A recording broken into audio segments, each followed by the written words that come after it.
বৈশাখের কিন্তু একটা ভয়ঙ্কর রূপ আছে। এই যে সেই ভয়ঙ্কর রূপ, আকাশে মেঘ, কালো মেঘ এবং গুড়গুড় গুড়গুড় শব্দ হচ্ছে, সেই সাথে হালকা বাতাস, মেঘলা আকাশ, গুড়ি গুড়ি বৃষ্টি পড়ছে। বৈশাখের এই রূপ আসলে অনেকের চোখে অনেক ভালো লাগে, আবার অনেকের দুঃখেরও কারণ হয়ে যায়। কারণ বৈশাখের সাথে তাকে প্রবল ঝড় বৃষ্টির একটা সম্পর্ক।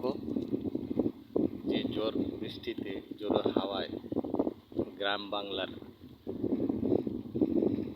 অনেক অসহায় মানুষের ঘরবাড়ি একেবারে উড়িয়ে নিয়ে যায়।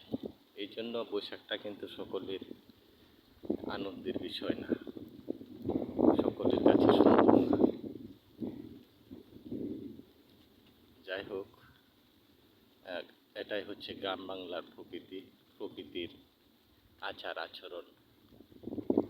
দুঃখ কষ্ট তো আমাদের মেনে নিতেই হবে।